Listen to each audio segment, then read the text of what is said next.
Bonjour et bienvenue dans la chaîne. Alors aujourd'hui, on va faire une nouvelle vidéo sur les maths, bien sûr, la première année collège. Dans le livre L'univers des maths, page 21, des activités de découverte, la deuxième partie. Alors on va faire la deuxième page des activités de découverte. Si vous voulez voir la première partie, regardez dans l'autre vidéo. Alors là, on va commencer par l'activité 4. Elle dit: dans cette activité, l'unité de longueur est le mètre. L'unité d'air est le mètre carré. La longueur des côtés des deux carrés rouges des figures ci-contre est égale à 1 mètre. Alors, l'unité de longueur, ça va être le mètre. Et l'unité d'air, R avec E, ça veut dire la surface. Et le mètre carré, c'est-à-dire la puissance 2. Alors, la première question dit: calculez l'aire du rectangle vert. Quelle fraction de longueur du côté représente 0,3 m et 0,5 m? Alors, regardez ici, dans cette figure, on va calculer l'aire du rectangle vert. Alors, on va faire une fraction qui représente 0,3 et 0,5. Maintenant, on va prendre le cahier. Alors voilà, on a 0,3 et 0,5. Alors, quelle est la fraction pour avoir 0,3 à votre avis? Alors, on peut faire, écoutez-moi très bien, 3 sur 10. Bien, 3 divisé par 10. Ça va nous donner combien? 0,3, n'est-ce pas? Alors, si c'est la fraction 3 divisé par 10, ça va nous donner 0,3. Alors, on va faire 3 sur 10. Et la même chose avec 0,5. Ça va nous donner 5 sur 10. Alors, voici la réponse. Maintenant, donnez une écriture fractionnaire de l'aire du rectangle vert. C'est ce qu'on a fait. Complétez l'égalité 3 sur 10 fois 5 sur 10. Alors, c'est ça la réponse de l'écriture fractionnaire. Alors, on va maintenant calculer. On va faire cela dans le cahier. Alors, c'est ça l'écriture fractionnaire de l'aire du rectangle vert. On va faire la multiplication, n'est-ce pas? Alors, ce temps-ci, on va faire le numérateur fois le numérateur, le dénominateur fois le dénominateur. Alors, on va faire 3 fois 5 et 10 fois 10. D'accord? Alors, comme cela. Alors, maintenant, on va faire 3 fois 5 et 10 fois 10. Alors, 3 fois 5, ça va nous donner 15. Et 10 fois 10, ça va nous donner combien? Ça va nous donner 100. Ça va nous donner 15 sur 100. Alors, ça va nous donner à la fin 0,15. Ici, on va faire 0,3 fois 0,5. Ça veut dire pas en fraction, ça va nous donner aussi 0,15. Voici, on a fini la première partie de l'activité 4. La deuxième question. Quelle fraction de l'aire du carré représente l'aire du rectangle bleu? Alors voilà, on a déjà 2 sur 3 et 4 sur 5. Comme il est écrit ici, ce rectangle a pour longueur 4 sur 5 et pour largeur 2 sur 3. Alors la longueur c'est 4 sur 5, la largeur c'est 2 sur 3. Alors pour calculer l'aire du carré bleu, du rectangle bleu, pardon, alors on va faire la longueur fois la largeur. Donc on va faire la multiplication. Alors puisqu'on va faire la multiplication, alors la règle dit, on va faire le numérateur fois le numérateur, le dénominateur fois le dénominateur. Le numérateur c'est 4 ici et 2. Et le dénominateur dans les deux fractions c'est 5 et 3. On va faire 4 fois 2 sur 5 fois 3. Alors, la réponse ici, c'est 8 sur 15. Alors, voici les réponses de l'activité 4. Pour la première question, pour l'égalité 3 sur 10 fois 5 sur 10, ça va nous donner 15 sur 100.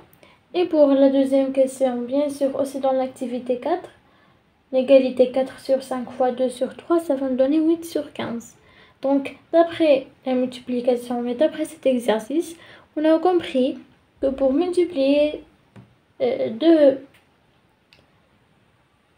deux fractions, on va faire le numérateur par le numérateur et le dénominateur par le dénominateur.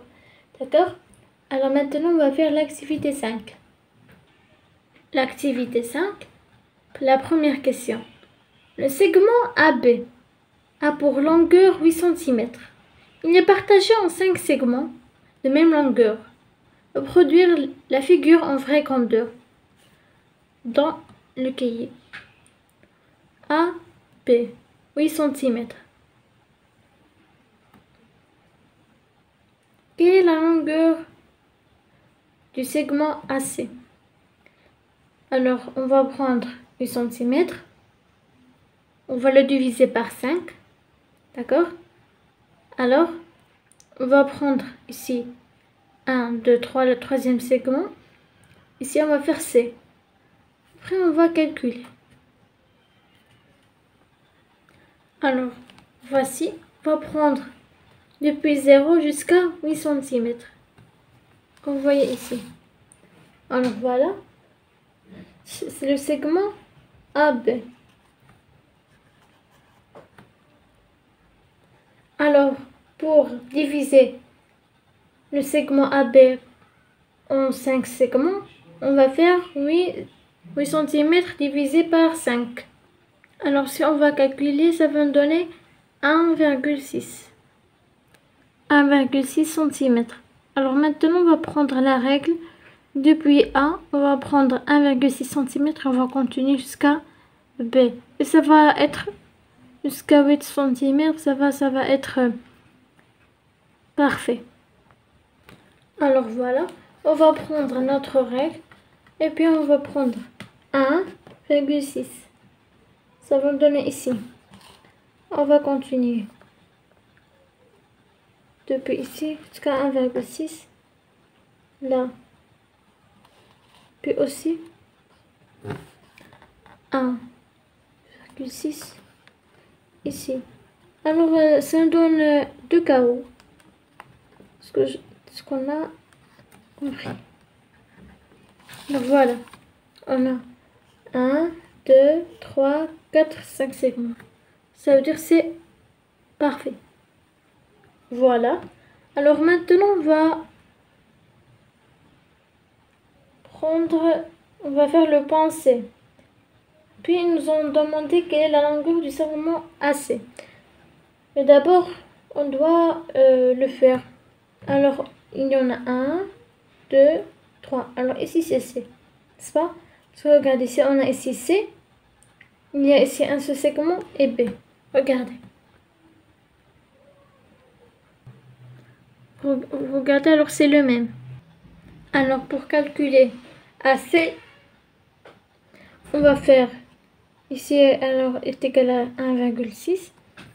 Alors, on va multiplier par 3. Ça va nous donner cette mesure. Combien ça va nous donner? 4,8. Alors maintenant la deuxième question. Recopier et compléter en utilisant une fraction. Voilà. Alors AC est égal à quelque chose divisé par quelque chose fois 2AB. Ça veut dire A jusqu'à B, ça va donner 8 cm. Ça veut dire quelque chose divisé par quelque chose, c'est-à-dire un nombre, fois AB, c'est-à-dire fois 8. Alors, la réponse c'est, puisque ici, on a combien de segments? On a 3. C'est pas? Alors, et en total, on a combien? 1, 2, 3, 4 et puis 5. On a 5, n'est-ce pas? On va faire 3 divisé par 5. La réponse c'est AC est égal à 3 sur 5 de AB. La dernière question dit: exprimer sous forme décimale le quotient 3 sur 5 puis 3 sur 5 fois 8. Que constates-tu?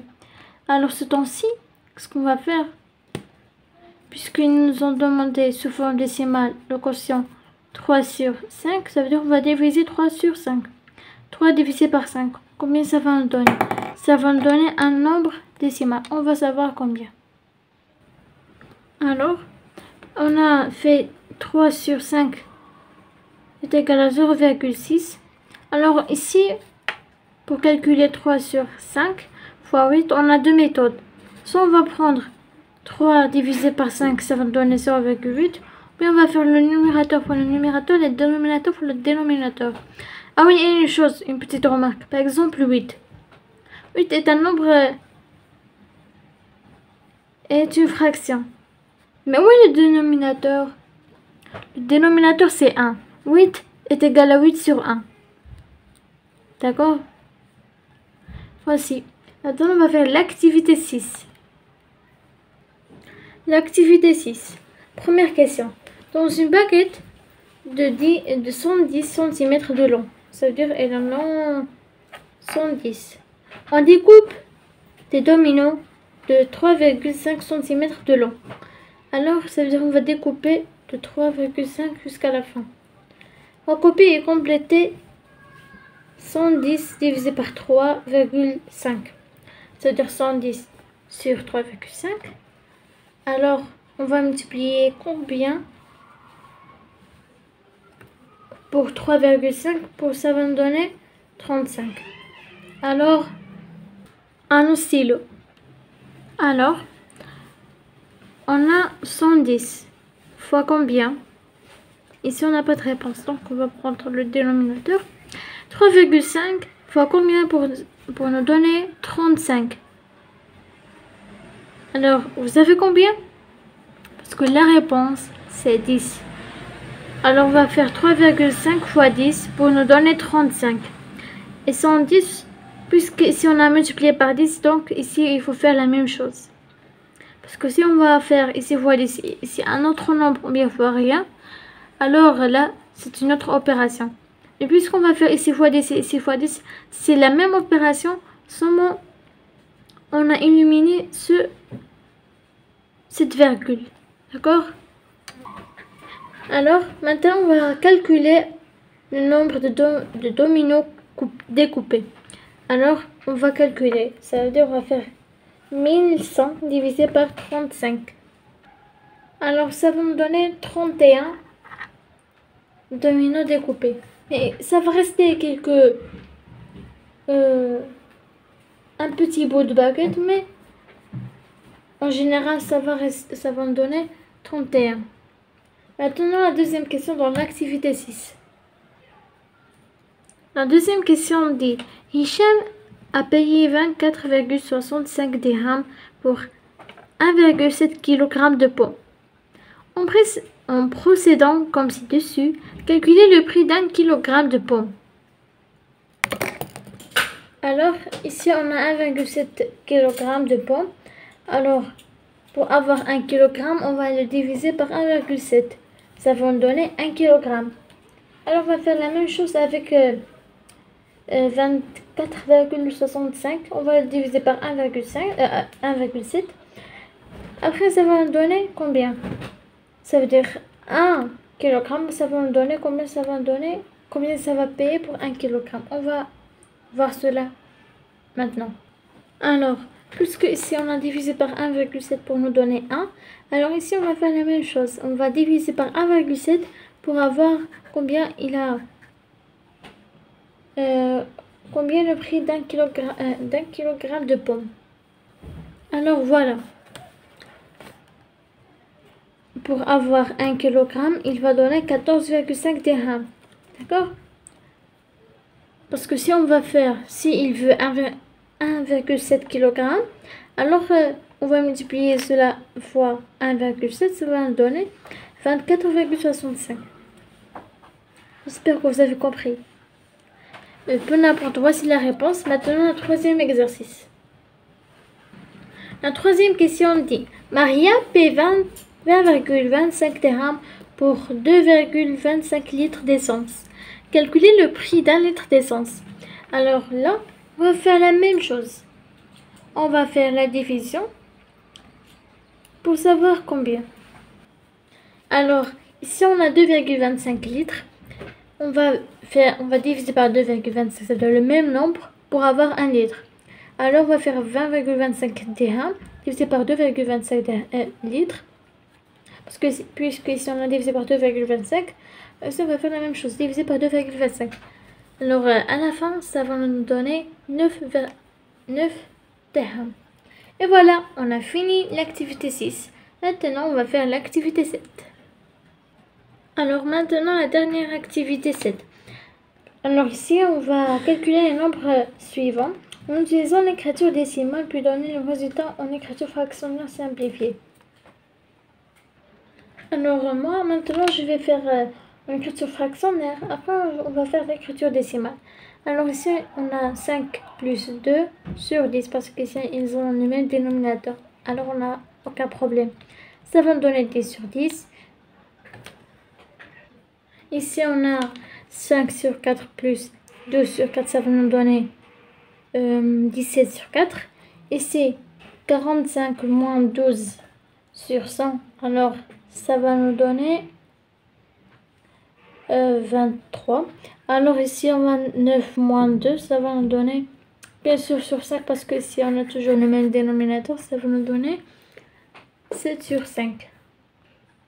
Alors voici les réponses en écriture fractionnaire. Maintenant, on va faire l'écriture décimale.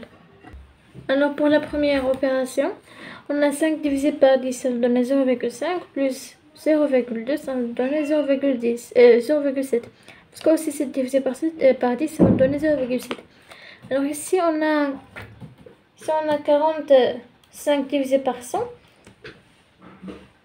Ça va nous donner 0,45 moins 12 divisé par 100, ça va nous donner 0,12. Maintenant, ça va nous donner 0,33. Alors, si on prend 33 divisé par 100, ça va nous donner 0,33. Alors, maintenant, on va faire 5 divisé par 4 plus 12 divisé par 4. Alors, pour 5 divisé par 4, ça va nous donner 0,25 plus 12 divisé par 4. Ça va nous donner 3. Après, on va calculer combien ça va nous donner. Ça va être le même résultat que 17 divisé par 4. Alors voilà, ça va nous donner 4,25. Alors si on va prendre 17 divisé par 4, ça va nous donner aussi le même résultat. Alors maintenant, 9 divisé par 5, ça va nous donner 1,8. Moins 2 divisé par 5, ça va nous donner 0,4. Après, on va faire la soustraction, ça va nous donner 7 divisé par 5. Alors, 7 divisé par 5, ça va nous donner 1,4. Oui. Alors, voici, on a fini les activités 4, 5, 6 et 7 dans la page 21. J'espère que vous avez compris en quelque sorte. Et merci. À la prochaine vidéo.